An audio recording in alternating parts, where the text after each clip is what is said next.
제가 여러분에게 6월을 맞이해서 기억하라 그리고 지키라는 제목으로 말씀을 드리려고 합니다. 참 시간 얼마나 잘 가는지 몰라요.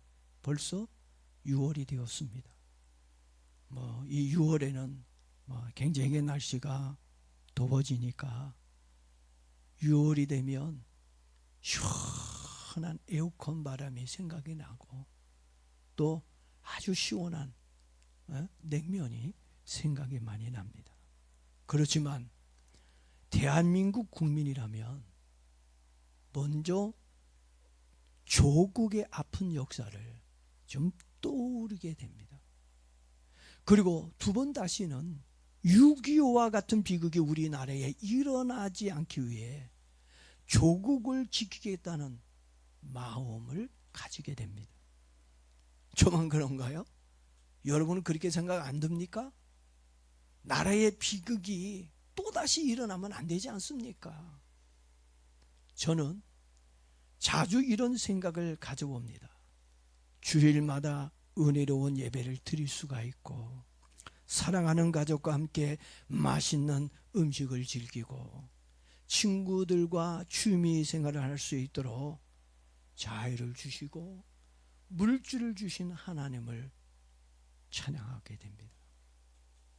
정말 오늘 이 시간에 주님께 나와서 자유롭게 예배를 드릴 수 있다는 게 얼마나 행복한지 모릅니다.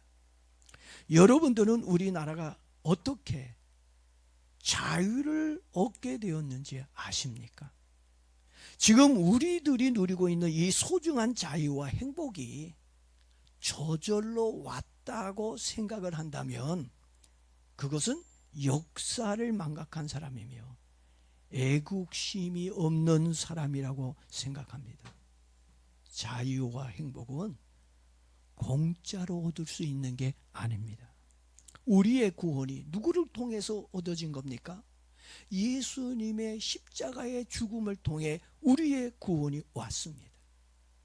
지금 우리가 누리고 있는 이 자유와 축복도 누군가의 죽음을 통해 얻게 되어졌다는 것입니다. 5,000년의 찬란한 역사를 가진 대한민국이 여기까지 올 수 있었던 것은 누구의 은혜예요? 하나님의 은혜입니다. 그렇지만 그 은혜 안에는 수많은 사람들의 눈물과 희생의 피가 있었습니다. 그리고 성도들의 간절한 기도가 모여 자유가 만들어진 것입니다. 현충일이 어제로 지났습니다. 국가기념일이나 국경일은 단순히 쉬고 놀고 먹는 그런 날이 아닙니다. 현충일과 광복절은 나라를 위해 희생하고 목숨을 바친 분들을 기억하며 감사하는 날로 삼아야 합니다. 그리고 더 중요한 것은 하나님이 희생을 통해 우리에게 허락해 주신 이 소중한 자유를 지키고 계승하라는 책임의식이 필요합니다. 오늘 여러분들 이 6월달에 여러분 정말 나라를 지키겠다는 이 자유를 지키겠다고 하는 이 소중한 이런 생각들을 좀 가졌으면 좋겠어요. 책임의식을 가졌으면 좋겠습니다. 특히 기독교인들은 6월이 되면 나라를 지키기 위해 희생하신 애국자들을 기억하며 나라를 사랑하는 애국심을 가지기를 바랍니다. 그래서 제가 오늘 여러분에게 기독교인의 참된 국가관에 대해서 좀 말씀을 드리고 성경에 나오는 사람들이 어떻게 나라를 사랑하며 신앙을 지켰는지 말씀을 드리려고 합니다. 우리가 믿는 하나님은 나라의 질서를 귀하게 여기는 분이십니다. 성경은 국가의 권력이나 질서를 무시한 적이 없습니다. 그렇다고 해서 부정과 불법까지 이해하고 용서해 주지 않았습니다. 불법과 부정을 저지른 왕과 나라는 모두 하나님의 심판을 받았습니다.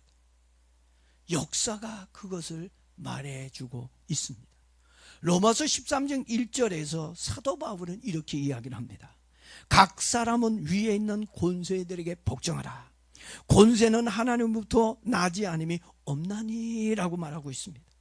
하나님은 나라와 교회, 그리고 가정을 세울 때 그 조직 안에 질서도 함께 세워주셨습니다. 그 질서가 깨어지면 나라도 교회도 가정도 모두 흔들리기 때문입니다. 하나님이 주신 질서가 흔들리게 되면 나라의 안보와 경제, 그리고 우리의 가정과 미래까지 모두 무너져 내립니다. 그래서 교회와 교인들은 나라의 질서가 부정과 불법으로 무너지지 않도록 기도해야 된다는 것입니다. 디모데전서 2장 1절과 2절에서 얘기합니다. 임금들과 높은 지위에 있는 모든 사람을 위하여 기도하라. 뭐 하라고요? 기도하라. 누구를 위해서?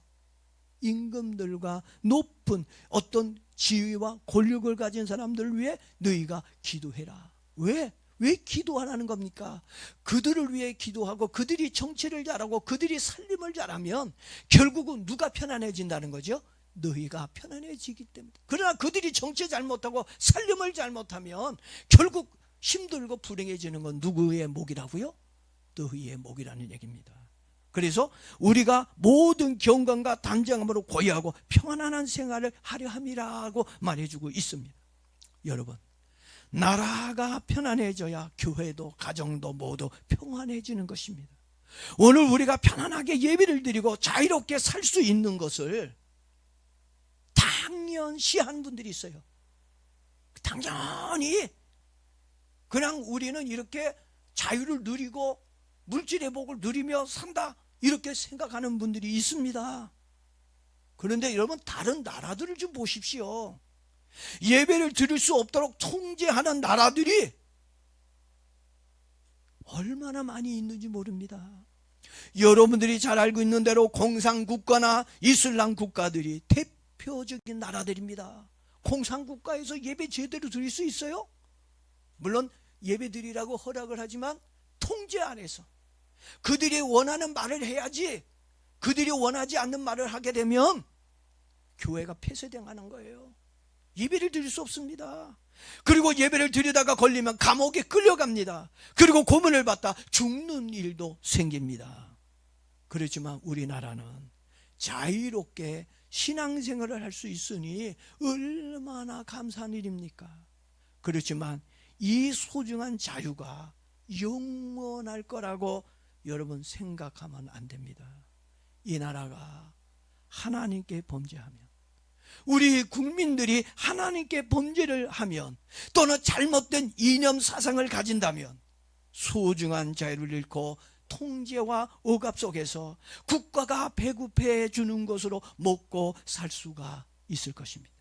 특히 스스로 땀 흘려 일하기를 싫어하고 공짜를 좋아하고 남의 것을 거저오려는 도덕적 나탐에 빠져 있다면 그 나라는 가난해지고 그 나라 국민들은 결국 불행하게 될 것입니다. 성경에는 받는 자보다 어떤 자가 복이 있다고요? 주는 자가 복이 있다고 그랬어요. 자꾸 누가 주는 걸 기다리지 말고 그거 바라보지 말아요. 딸에서 뭐 얼마 주는 거 그거 좋아하지 말라고요. 여러분은 받는 자가 되지 말고 뭐 하는 자가 됩시다. 주는 자가 됩시다. 주는 자가 복이 있어요. 주는 재미가 얼마나, 받는 것보다 주는 재미가 얼마나 있는지 아십니까? 가난하면 받을 수밖에 없어요. 있어야 줄 수 있습니다. 여러분들이 지금의 자유와 축복을 지키고 누리고 싶다면 애국심과 좋은 마음을 가지기를 바랍니다. 그리고 정직하고 올바른 지도자를 세워야 합니다. 만약에 잘못된 이념을 가진 사람이나 도덕적으로 타락한 사람을 지도자로 세운다면 하나님이 우리에게 주신 자유와 신앙뿐만 아니라 모든 축복을 다 빼앗길 것입니다. 도리어 통제와 억압 속에 사는 불행한 국민이 될 수도 있다는 경각심을 우리는 가지고 있어야 합니다. 그리고 여러분이 모르고 있는 것이 있습니다. 가치관이나 이념이 잘못된 지도자는 나라와 국민의 삶을 책임지지 않는다는 것을 알아야 합니다. 나쁜 지도자는 오직 자기밖에 몰라요. 자기의 안위와 권력만을 생각합니다. 나라와 국민의 안전은 안중에도 없습니다. 목사도 싹공 목사는 교회와 교인의 신앙에는 관심이 없습니다. 교회가 깨지든 말든 교인들이 시험에 들든 말든 오로지 자기의 명예와 물질만을 생각합니다. 잘못된 지도자를 세우면 그 책임을 누가 다 져야 하는지 아십니까? 그것은 국민과 교인인 여러분들이 모두 져야 합니다. 옛날에는 지도자가 모든 책임을 담당했습니다. 근데 참 옛날에는 모든 책임을 지도자가 지고 물러났는데, 그런데 지금의 지도자는 책임을 지려고 하는 사람이 없습니다. 저도 목사인데 저부터 지도자인 사람들이 책임을 지려고 하는 의식이 없습니다. 무책임합니다. 세상이 달라져서도 이상하게 달라졌습니다. 국가도 교회도 회사도 모두 똑같습니다. 책임을 지려는 지도자는 아무도 없습니다. 모든 책임은 힘없는 국민들과 양심이 있는 사람들의 몫이 되었습니다. 지금 제가 하는 말은 남의 나라 이야기를 하고 있는 것이 아닙니다. 우리나라의 이야기이며 현재 우리들이 겪고 있는 이야기를 하고 있는 것입니다. 그러니까 기독교인들은 신앙과 자유와 나라의 경제를 위해 올바른 가치관을 가지고 분별력 있게 행동해야 합니다. 특히 정치인들이 바른 양심을 가지고 정치를 할 수 있도록 끊임없이 지켜보면서 기도해야 합니다. 성경에 나오는 신앙인들을 한번 보십시오. 그들은 나라를 위해 기도하며 헌신한 사람들이었습니다. 그들은 국가의 위기가 왔을 때 모르는 채 하지 않았습니다. 느헤미야는 무너진 조국의 현실을 보며 뜨거운 눈물을 흘렸습니다. 사실 느헤미야는 페르시아 왕국에서 얼마든지 편안하게 잘 먹고 잘 살 수 있는 사람이었습니다. 오늘날로 치면 왕의 최측근으로 경호 책임자이자 고위 관료였습니다. 그렇지만 예루살렘 성벽이 무너졌다는 소식을 들었을 때 그는 주저앉아 금식을 하며 눈물로 나라와 성전을 위해 기도하였습니다. 왜 그랬을까요? 생명의 근원인 나라와 성전이 무너졌기 때문입니다. 여러분들도 나라의 자유와 교회를 잃고 난 후 눈물로 금식할 것이 아니라 아직까지 편안하고 자유가 있을 때 이 자유 대한민국과 교회를 지켜달라고 눈물로 기도하기를 바랍니다.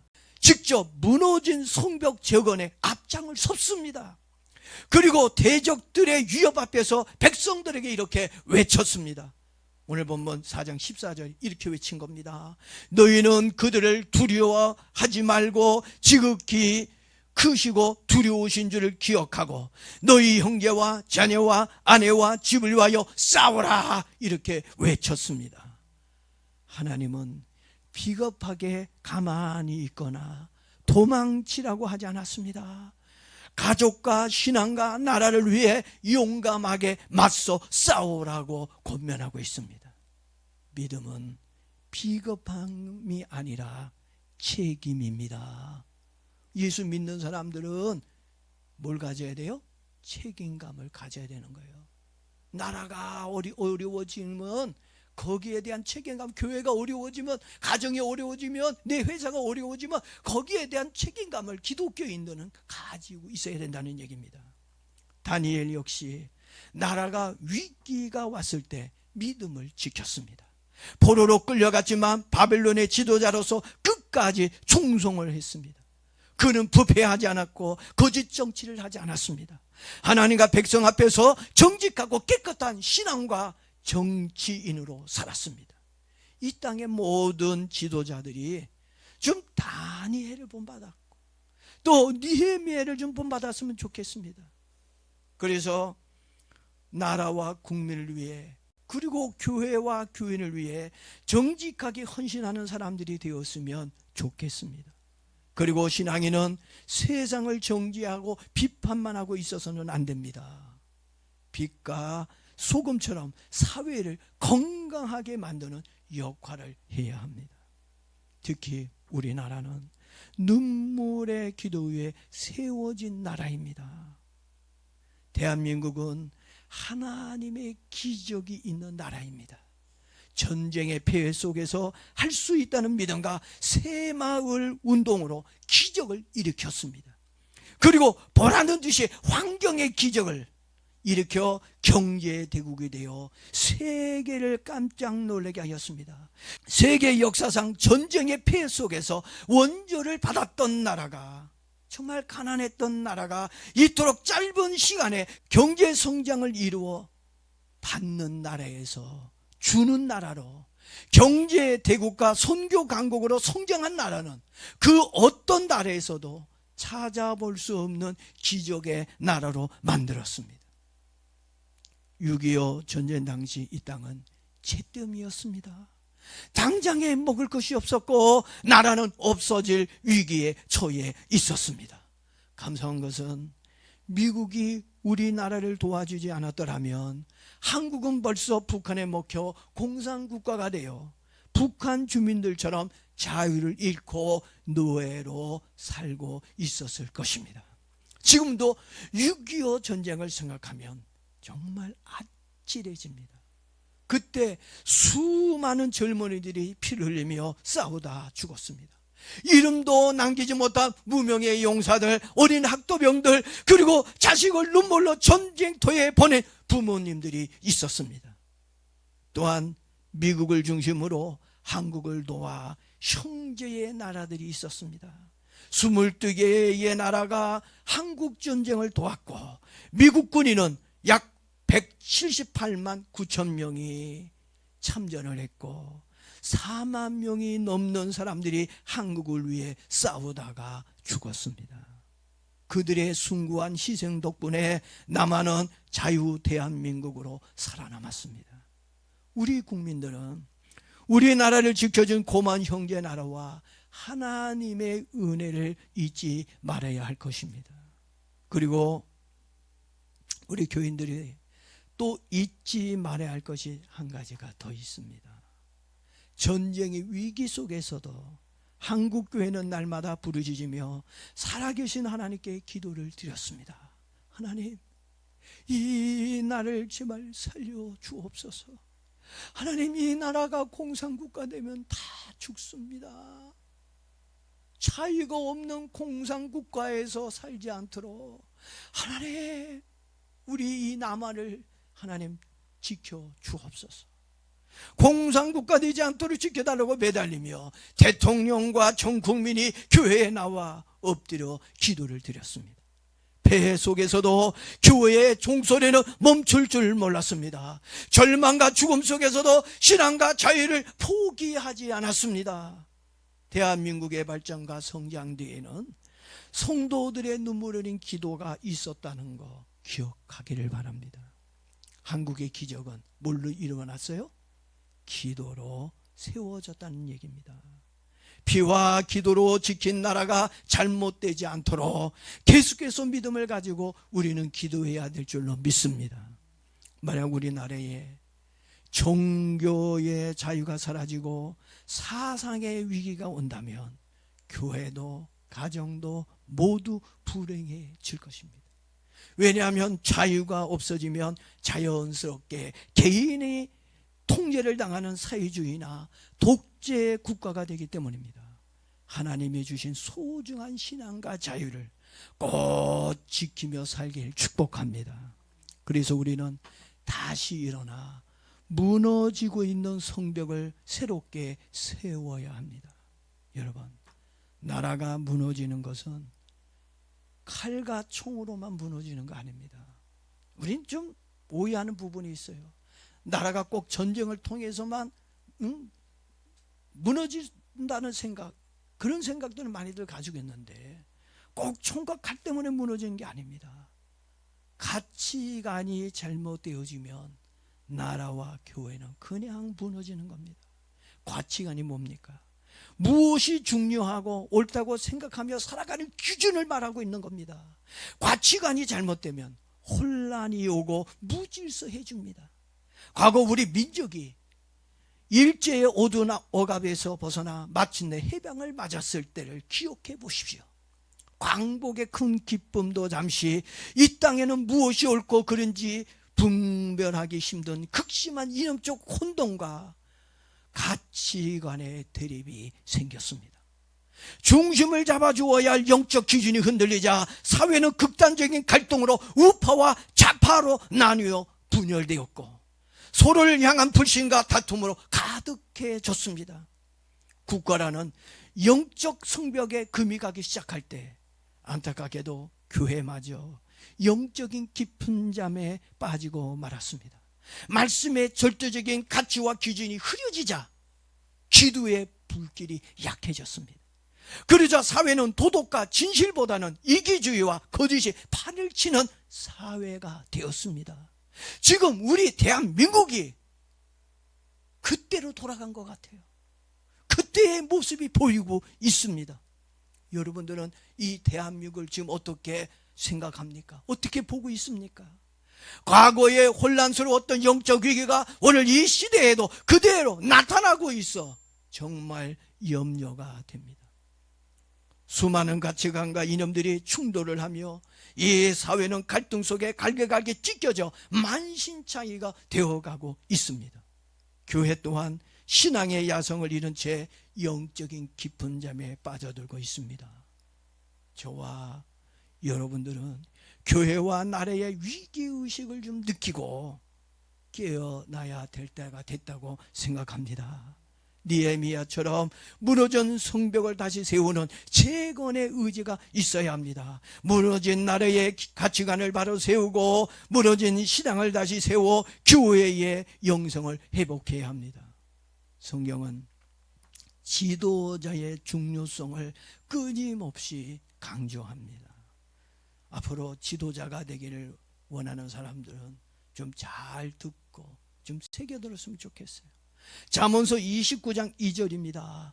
의인이 많아지면 백성이 즐거워하고 악인이 권세를 잡으면 백성이 탄식한다 라고 말해주고 있습니다.